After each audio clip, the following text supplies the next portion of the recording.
Salut à tous les amis, je voulais en ce dimanche revenir avec vous, vu que j'ai un petit peu le temps, sur peut-être les points positifs, même si c'est compliqué de dire ça, à tirer de cette situation. Parce que finalement, on n'est pas des gauchistes écervelés, on sait très bien qu'on ne peut rien faire par rapport à ce qui se passe là-bas,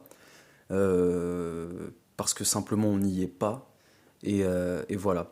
Mais quelque part en France, si on se concentre sur la France, il y a des choses intéressantes qui se passent. Donc j'avais déjà commencé à l'évoquer lors de précédentes vidéos, quand on parlait un petit peu de la baisse d'audience de Hanouna et de Berkoff. Et il y a des choses intéressantes. Bon, déjà, le RN, le Zemmour, etc., le fait qu'ils soutiennent Israël, c'est pas vraiment étonnant. Il n'y a pas vraiment besoin de perdre de l'énergie à ce niveau-là. Parce que finalement, ils étaient aussi sur la ligne pro-Ukraine. Donc c'est vraiment pas étonnant. Et puis pour Zemmour, j'ai pas besoin de rentrer dans les détails. Bon, le plus triste dans cette histoire, c'est qu'il y a des coqs gaulois, il y a des vrais patriotes, des vrais gens d'en bas, tu vois, qui n'ont pas forcément toutes les informations, parce qu'on est dans un monde où c'est comme ça, hein, on ment par omission, et qui pensent vraiment que Zemmour est un défenseur de la France, etc., etc. Alors que les plus éveillés savent qu'il est en service commandé, et que de toute façon, là, il ne se bat pas pour la France, là, actuellement, là, tout de suite. Et c'est presque, c'est à vomir de voir Marion Maréchal à ses côtés quand on sait les espoirs que certaines personnes avaient sur Marion Maréchal à l'époque où elle était plus jeune. Elle aurait pu vraiment devenir euh, quelqu'un, je dirais, d'important et en plus qui aurait pu être sur une ligne un petit peu plus sorale, tu vois. La fermeté, mais la réconciliation aussi, d'accord? Là, c'est carrément l'inverse, hein. Elle est carrément passée du côté obscur, on va dire. Bref, c'est pas étonnant. Maintenant, le truc intéressant qui est en train de se passer, ce qui peut vous redonner un petit peu espoir, parce que je sais qu'il y en a beaucoup en ce moment, alors ou qui hésitent carrément, juste pour faire chier le camp d'en face à aller mettre un bulletin Mélenchon, ce que je peux comprendre, hein. Mais Mélenchon, il faut bien comprendre que tant qu'il n'aura pas compris qu'il faut qu'il parle, alors lui, pas forcément lui, parce que c'est un homme âgé, mais les gens de son parti, tu vois, si tant qu'ils comprennent pas qu'il faut qu'ils se saisissent d'idées comme l'immigration, le patriotisme, au minimum le protectionnisme, etc., etc., on n'y arrivera pas. Donc ça, c'est une mauvaise solution.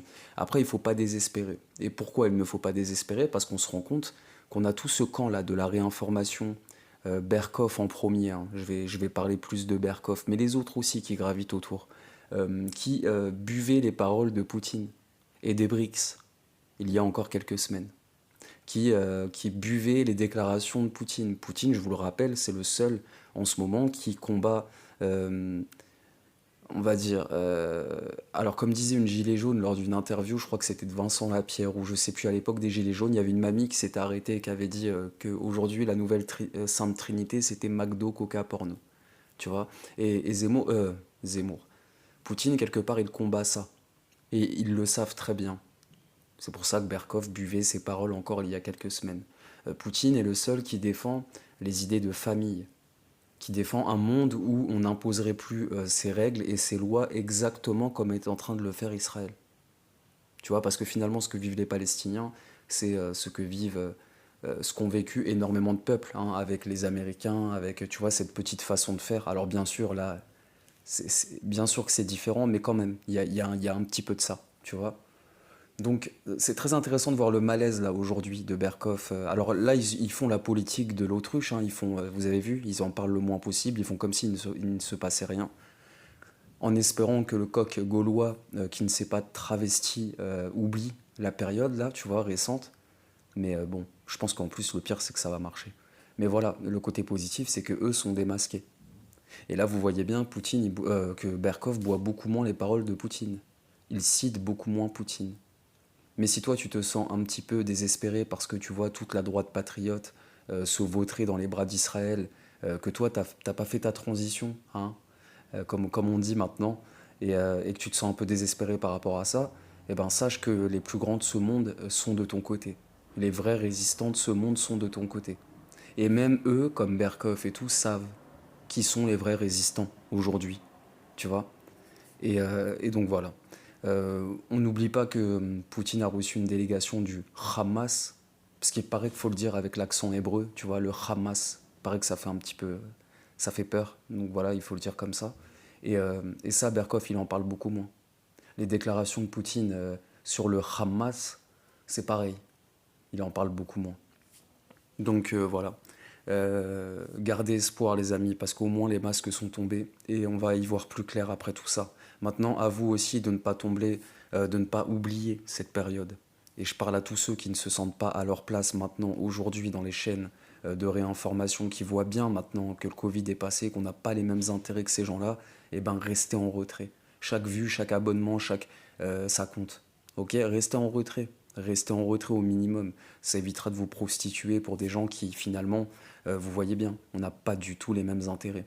Et j'aimerais dire autre chose aussi sur le sujet israélo-palestinien et ce qui est en train de se passer, c'est que finalement, si tu enlèves la dimension religieuse et si tu enlèves la dimension territoriale, que vous le vouliez ou non, il ne reste qu'une bourgeoisie, hein, alors qui est venue d'Europe, des États-Unis, etc., qui est bien installée, bien embourgeoisée, qui massacre des misérables, hein. Si vous enlevez tous les paramètres religieux, territoriaux, etc., c'est ça. Tu vois. Et ce que les droitards ne comprennent pas, comme ce qu'ils n'ont pas compris avec l'affaire Naël, c'est que tout ce qu'ils sont en train de valider là, tu vois, ce genre d'image, ce genre de choses, de répression folle, etc., demain ça se retournera contre le patriote d'en bas, qui se révoltera et qui fera vraiment trembler les loges, hein. Mais pour l'instant, c'est pas le cas. Donc bon, mais tout ce qui est validé aujourd'hui se retournera contre le révolté misérable demain. Ça, il faut bien le comprendre.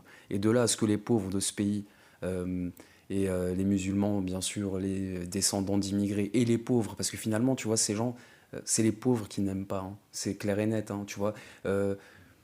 Ça n'a rien à voir, mais pour les punaises de lit, ils ont accusé les migrants, tu vois, sans jamais penser aux pauvres. Alors, ils organisent une invasion migratoire, donc il y a plein de pauvres Français qui sont obligés de prendre les mêmes transports, les mêmes, tu vois, mais eux n'ont pas pensé à ces Français pauvres une seule fois, tu vois. Et même quand ils ont accusé les migrants d'être responsables de ces fameuses punaises de lit, on était à deux doigts d'accuser les pauvres, hein. Heureusement qu'il y avait des migrants pour prendre à notre place, mais voilà, on n'est pas loin, tu sais. Euh, dans la mesure où le pauvre euh, fréquente les RER, les bus, etc. Tu vois, donc pour eux, quelque part, la punaise de lit, c'est le pauvre et c'est le migrant, mais c'est la même chose, hein. Voilà. Je vous laisse là-dessus, les amis. Prenez soin de vous et gardez espoir parce que, comme je vous dis, les masques sont tombés et on pourra toujours les mettre en face maintenant de leur, comment dire, contradiction.